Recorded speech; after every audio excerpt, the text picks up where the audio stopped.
कैसे हो बेटा? एसी वाले टॉपिक को ही कंटिन्यू कर रहे हैं बेटा। आज हम सीखेंगे सॉल्व करना अल्टरनेटिंग करंट के सर्किट्स। तो हेडिंग लिख लो बेटा, circuit in AC, circuit with AC source, circuit with AC source. तो एक चीज देखो बेटा, हमने अब तक तीन चीजें पढ़ी हैं। एक हमने पढ़ा है बेटा रेजिस्टेंस, ठीक है। एक हमने पढ़ा है बेटा कैपेसिटर, और एक बेटा हमने पढ़ा है इंडक्टर, ठीक है। अगर सोर्स डीसी हो तो इसकी वर्किंग हम जानते हैं, V इक्वल टू कितना बेटा, IR, हमने फार्मूला लगाया था, ठीक है। देखो एट T इक्वल टू 0 ये शॉर्ट होता बेटा, और at T equal to infinite बेटा, ये T इक्वल टू 0 मतलब अनचार्ज, याद आया बेटा कुछ, अनचार्ज। और ये कब बेटा, फुल्ली चार्ज। तो बेटा ये बिहेव करता है ओपन सर्किट। ये हम डीसी के साथ पढ़ चुके हैं बेटा, डीसी के साथ इसकी कहानी भी पढ़ चुके हैं। इसकी देखो बेटा, at T equal to 0 that means बेटा क्या था, I start increasing from 0। Clear बेटा? तो इसमें हमने पढ़ा था ये open at T equal to infinite, I क्या हो गया बेटा, कांस्टेंट हो गया। क्लियर है? आगे बात बेटा, तो इसमें हमने पढ़ा था ये कैसा, शॉर्ट। अच्छा, इसके लिए बेटा T इक्वल टू 0 से लेके इनफाइनाइट के बीच की कहानी बताई जा चुकी है, और LR सर्किट भी बेटा T इक्वल टू 0 से लेके इनफाइनाइट के बीच की कहानी हम डिस्कस कर चुके हैं। क्लियर है? आगे बात बेटा, तो अब हम सीखेंगे बेटा, अगर ये एलिमेंट अल्टरनेटिंग सोर्सेज के साथ लगा दिया जाए तो कैसे बिहेव करते हैं। क्लियर है? तो सबसे पहले हम क्या करेंगे बेटा, इनको अलग अलग से टैकल करेंगे, और फिर बेटा इनको हम कंबाइंड फॉर्म में देखेंगे। क्लियर है? तो सबसे पहले बेटा हम सीखेंगे, सबसे पहला resistance with AC source. Clear है? Resistance with AC source. देखो बेटा, हमने एक रेजिस्टेंस लिया R, इसको बेटा हमने एक एसी सोर्स के साथ कनेक्ट कर दिया। एसी सोर्स का बेटा EMF है E0 sign omega T. Clear है बेटा? तो देखो इसमें अगर मैं लिखूं बेटा, तो मैं लिखूंगा V equal to IR, V equal to IR। तो अगर बेटा यहां पर पोटेंशियल में मानू A, यहां मानू B, तो बेटा यहां पर होगा A, यहां पर होगा B, मतलब जो इसके क्रॉस डिफरेंस आएगा वही डिफरेंस इसके क्रॉस भी आएगा बेटा, कि नहीं? तो क्या मैं I इक्वल टू बेटा V/R लिख सकता हूं, that is E0 by R sign omega t. और बेटा इसी को मैं बोल देता हूं I0, तो I इक्वल टू कितना बेटा, I0 साइन ओमेगा टी। अब देखो बेटा, हम एक छोटी सी बात करें ऐसे ही समझने के लिए, at T equal to 0 E कितना होगा बेटा, 0 होगा, और I भी कितना होगा बेटा, 0 होगा कि नहीं होगा। क्लियर है? एट T इक्वल टू, देखो बेटा ओमेगा T इक्वल टू मैं लिखूं π/2, तो ओमेगा की वैल्यू बेटा 2π/T, 2π/T। क्लियर है? तो बेटा पाई से पाई मर गया, T/4 बोल लो। At T equal to T/4, E की वैल्यू बेटा E0 हो जाएगी, कैसे, E0 साइन ओमेगा टी। देखो बेटा 2π/T इंटू T/4, और ऐसे बेटा I इक्वल टू कितना, I0 साइन 2π/T और T/4। क्लियर हुआ बेटा? क्या ये इंप्लाइज करता है E इक्वल टू E0 और I इक्वल टू कितना बेटा, I0। एक चीज देखो, क्या दोनों का मैक्सिमम, दोनों का मिनिमम एक ही टाइम पर एग्जिस्ट कर रहा है बेटा, कि नहीं? आगे बात, तो ये तुम्हें खाली और खाली समझाने के लिए लिखा था बेटा हमने, और कुछ नहीं। देखो दोनों इक्वेशन एक जैसे हैं बेटा कि नहीं है, ये भी साइन का फंक्शन है, ये भी साइन का फंक्शन है, लिख लो,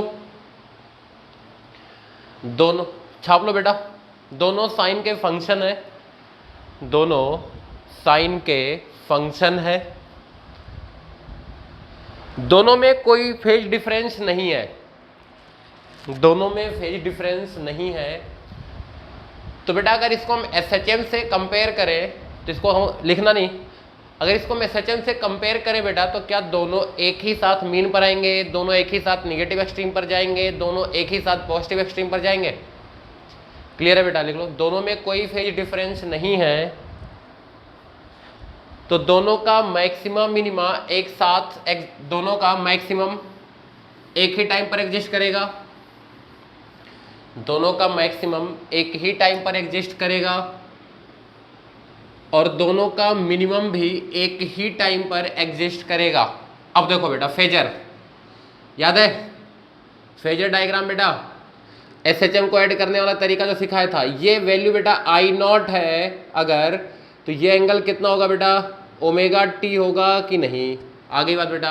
और इसी पे बेटा अगर आप चाहो तो ऐसे E0 बना दो, क्योंकि दोनों के लिए फेज कितना है बेटा, ओमेगा टी है या नहीं, क्लियर है बेटा, आगे बात। अच्छा देखो E0 ज़्यादा भी हो सकता है बेटा I0 से, और कम भी, डिपेंड करता है R की वैल्यू पर, क्लियर है।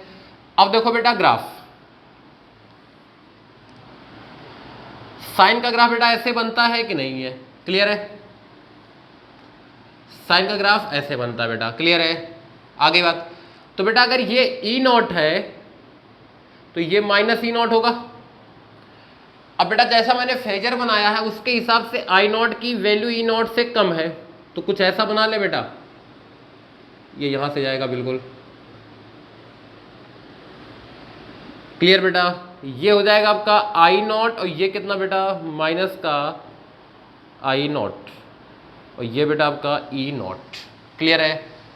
ये बेटा कितना T/2, ये T/4, ये T, ये 3T/2, इस पे बेटा टाइम है, क्लियर है, आ गई बात बेटा। ये किसका ग्राफ है बेटा, ये है EMF का या पोटेंशियल डिफरेंस का बोल लो, और ये बेटा किसका है, करंट का, करंट इन R, और ये पोटेंशियल डिफरेंस अक्रॉस R है बेटा, क्लियर है।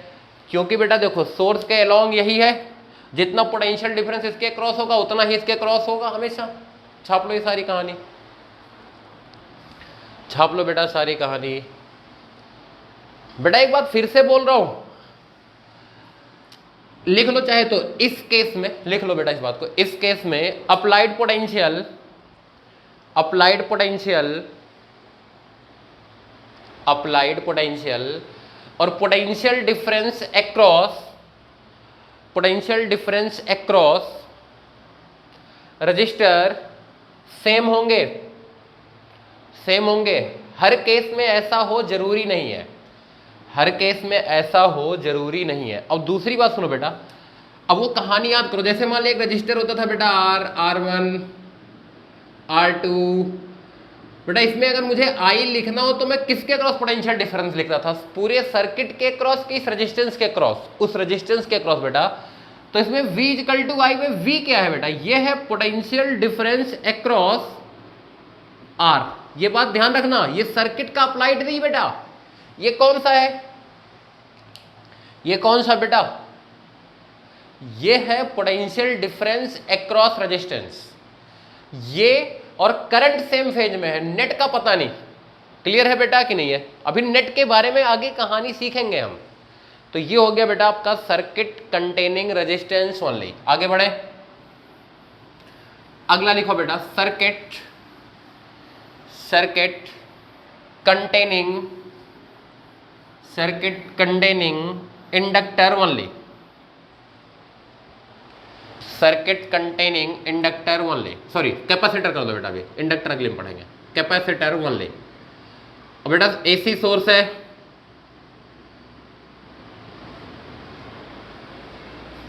क्लियर बेटा, देखो ये है बेटा E = E0 sign omega T. Clear बेटा, ये कैपेसिटेंस है बेटा सी। तो सबसे पहली बात बेटा इस केस में पोटेंशियल अक्रॉस लिखो, in this case potential across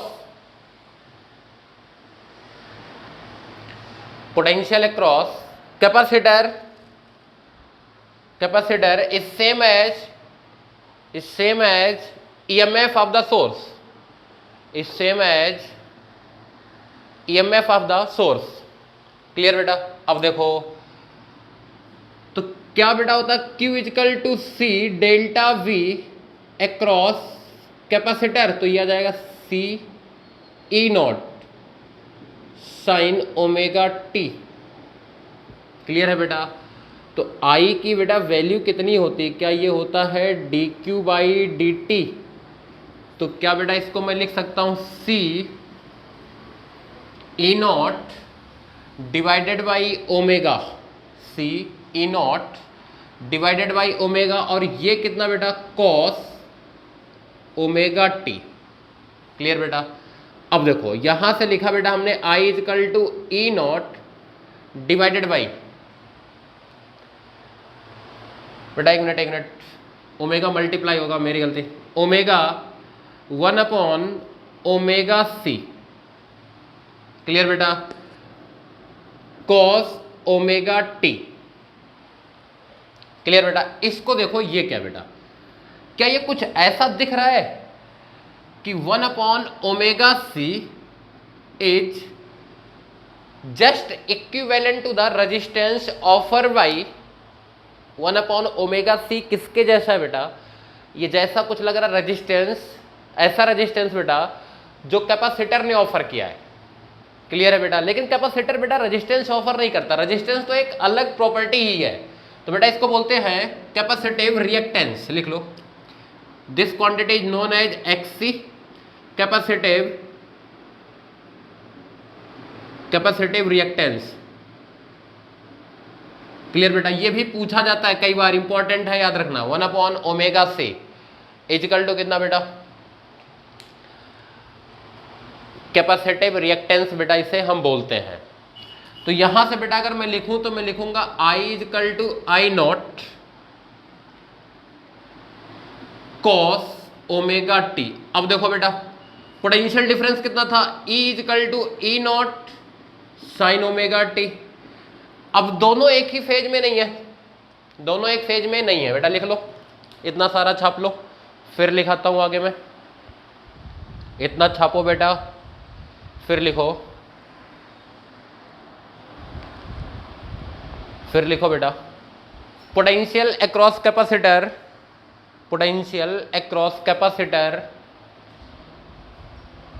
और कैपेसिटर के थ्रू करंट सेम फेज में नहीं है, सेम फेज में नहीं है।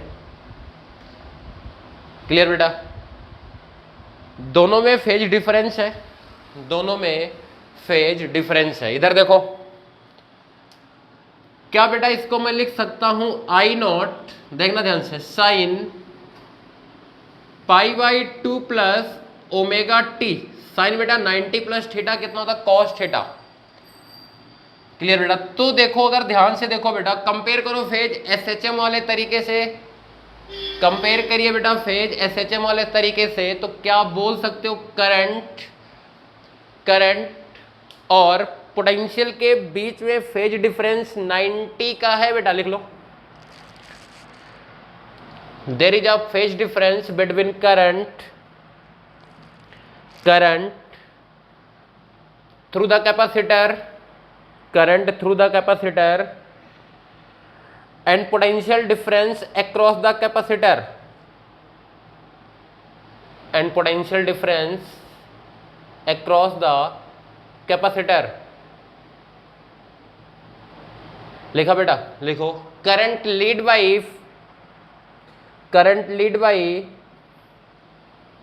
a phase of pi by 2, current lead by a phase of pi by 2। that means when current is maximum potential difference is minimum। Potential difference is minimum. Clear बेटा? And vice versa, उल्टा इसका, and vice versa. लिखा बेटा इतना? आगे देखो, आगे देखो बेटा, यहीं से कहानी आगे बताता हूं। अब मैं तुम्हें फेज बनाना सिखा रहा हूं इसका। फिर से देखो बेटा, अगर हमने इसको लिखा ई नॉट, ठीक है, और ये एंगल कितना बेटा? ओमेगा टी, तो हमारा बेटा आई नॉट कुछ ऐसा आएगा कि नहीं? और ये एंगल कितना होगा बेटा? पाई बाई टू। तभी तो बेटा आई नॉट का फेज कितना आएगा? आई का फेज कितना आएगा? Omega T plus pi by to. ये फेज बनाना भूले तो नहीं हो बेटा? कब सीखा था? एसएचएम में, याद आया? एसएचएम को ऐड करते टाइम बनाते थे बेटा, वही चीज है अभी ये, और कुछ नहीं है। क्लियर हो गया बेटा? इधर देखो, इधर देखो बेटा, कैपेसिटिव रिएक्टेंस जो है ना बेटा, लिख लो, capacitive reactance depends on, capacitive reactance depends on frequency. साफ साफ दिख रहा है बेटा, ओमेगा पर डिपेंड किया कि नहीं। क्लियर है? अब देखो ध्यान से, अगर लिखूं बेटा मैं x equal to 1 upon omega C, तो क्या ये आ गया बेटा 1 अपॉन 2 पाई एफ सी। तो इसका बेटा अगर मैं ग्राफ बनाऊं, इस पे फ्रीक्वेंसी लूं और इस पे बेटा एक्सी लूं, तो याद करो बेटा कैसा होगा? पैराबोलिक ग्राफ होगा बेटा, रेक्टेंगुलर पैराबोला। याद आया कुछ? इस तरीके से ग्राफ होगा बेटा कि नहीं होगा? अच्छा है, यही ग्राफ बेटा ओमेगा के साथ भी बनेगा। एक्सी वर्सेज ओमेगा का ग्राफ भी क्या होगा बेटा? ऐसा ही बनेगा कि नहीं बनेगा? क्लियर है?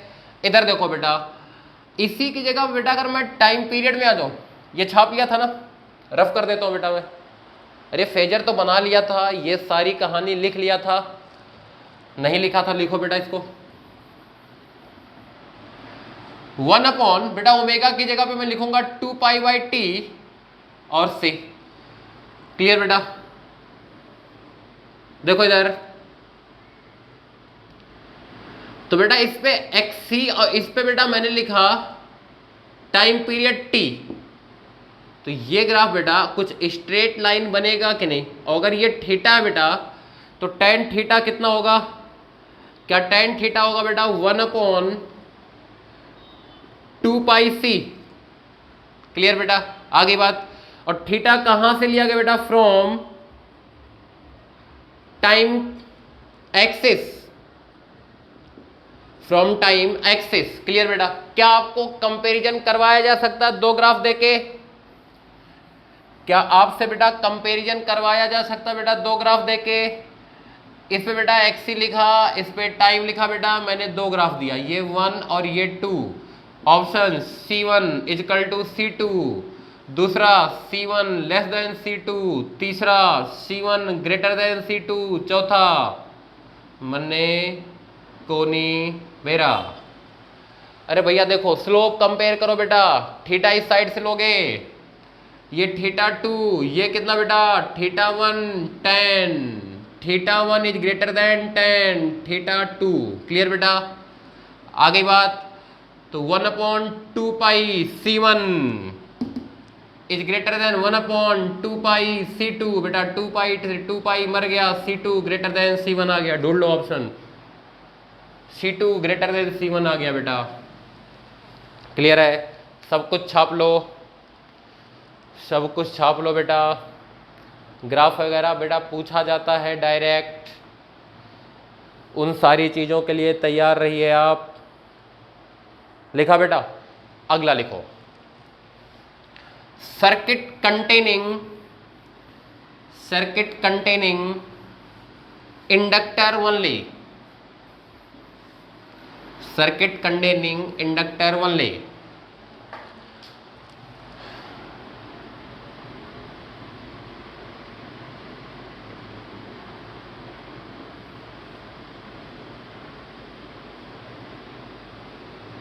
क्लियर बेटा? बेटा ये है E equal to E not sine omega T.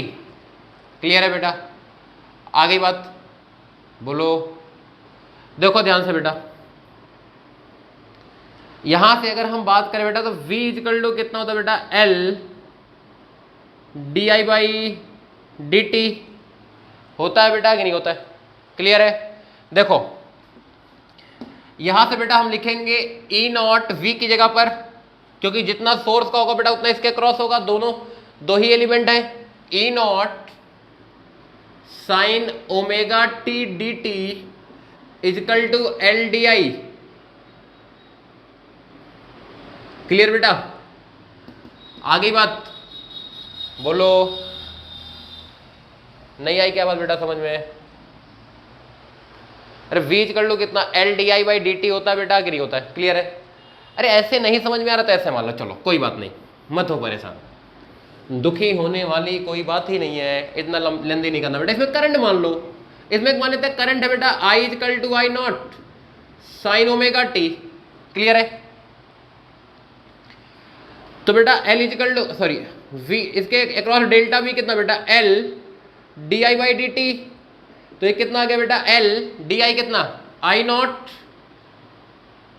Omega, ये कितना बेटा साइन का कितना कॉस ओमेगा टी आ जाएगा बेटा कि नहीं आ जाएगा? क्लियर है? बोलो बोलो बेटा, बोलो बोलो बोलो। तो यहां से देखो बेटा आई नॉट एल ओमेगा, इसको बेटा मैं लिखूंगा sign omega T plus pi by two, और ये है बेटा डेल्टा वी। देखो बात सुनो बेटा, हमें करंट गिवन हो तो भी हम पोटेंशियल लिख सकते हैं, हमें पोटेंशियल गिवन हो तो भी करंट लिख सकते हैं। बस इसमें एक बात समझ लो बेटा, और कुछ नहीं है। अगर हम पोटेंशियल लेके करंट लिखते ना तो इंडिकेशन करना पड़ता, थोड़ा लेंदी हो रहा था। तुम ट्राई कर लेना बेटा, कोई बुक उठा के देखोगे लिखा मिल जाएगा उस तरीके से, परेशान होने वाली कोई बात नहीं है। क्लियर है? अच्छा एक कंफ्यूजन और, माइनस क्यों नहीं लगाया बेटा? माइनस तो खाली खाली डायरेक्शन से रिलेटेड था ना, कॉज को अपोज करता था, तो यहाँ कॉज का कोई काम है नहीं, हमें वैल्यू से मैग्नीट्यूड से मतलब है बेटा। क्लियर है? आगे बात बेटा कि नहीं आई? बोलो पक्की बात। देखो अब यहां से बेटा देखो, ये आपका आई था साइन ओमेगा टी, देखो ध्यान से, I is equal to I not sine omega t, और v इज इक्वल टू कितना बेटा v naught sine omega T plus pi by two. और देखो बेटा ध्यान से, और v नॉट इजिकल टू कितना है I naught divide into omega L. बेटा ये इंप्लाइज करता है I naught equal to V naught divided by omega L.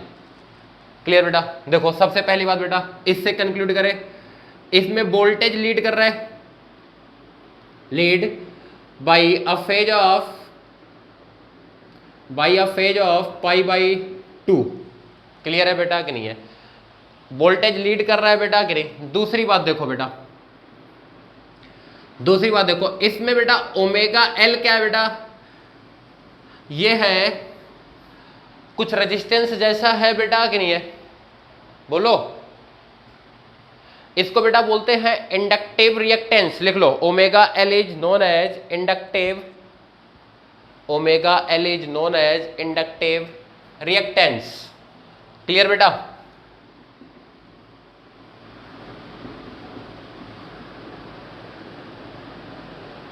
Inductive reactance. अब ग्राफ बेटा बना लेते हैं, इधर देखो, पहले फेजर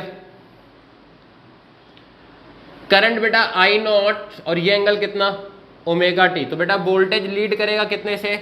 ये बी potential sorry voltage across inductor होगा बेटा, ये पाई बाई टू से लीड करेगा। ये बात समझ में आ गई?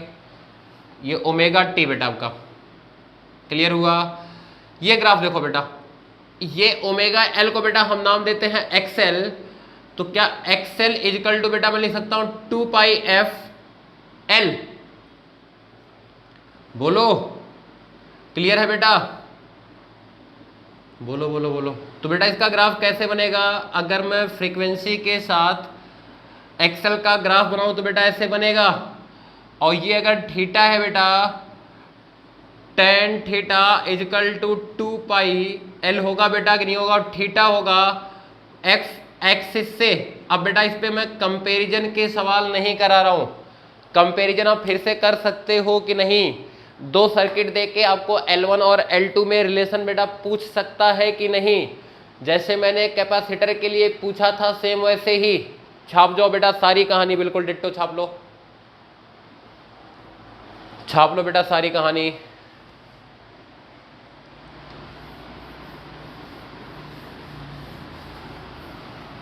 देखो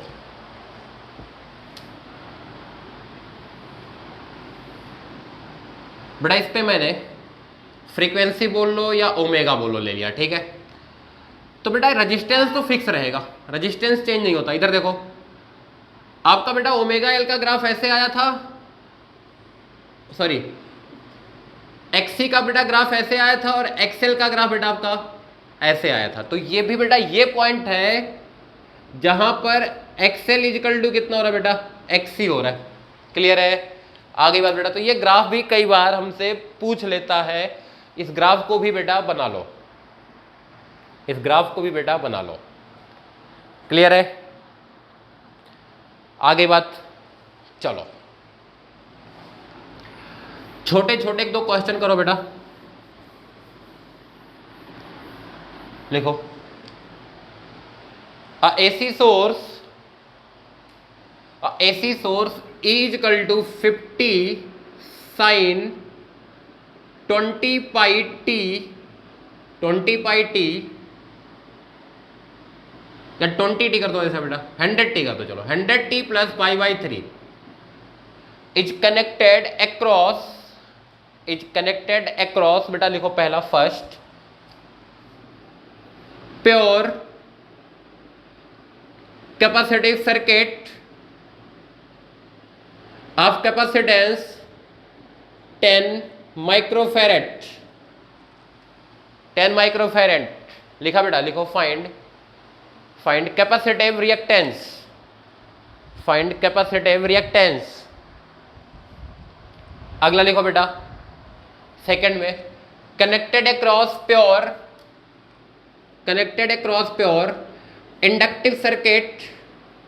inductive circuit of L equal to 10 milli henry. Find XL। Clear बेटा? बिल्कुल फार्मूला बेस्ड है कि नहीं है? देखो XC इजिकल टू कितना बेटा, 1 अपॉन ओमेगा सी, और XL कितना बेटा, 1 ओमेगा L। देखो बेटा कंपेयर करो, E equal to E nought sine omega T plus five या थीटा नॉट, ओमेगा की वैल्यू कितना बेटा 100, तो ये आ गया 1 डिवाइडेड बाई 100, और C की बेटा वैल्यू कितना 10 इंटू 10 के पावर माइनस 6 ओम। क्लियर बेटा? रेजिस्टेंस जैसा ही है, ये यूनिट ओम ही रहेगा। XL कितना बेटा ओमेगा C, तो 100 इंटू 10 इंटू 10 के पावर माइनस 3। क्लियर बेटा? ये भी ओमेगा कितना रहेगा, ओम ही रहेगा बेटा। आ गई बात, बोलो पक्की बात बेटा? क्लियर हो गया? इस तरीके के बेटा क्वेश्चंस हमसे पूछे जा सकते हैं। तो आज इतना ही करेंगे।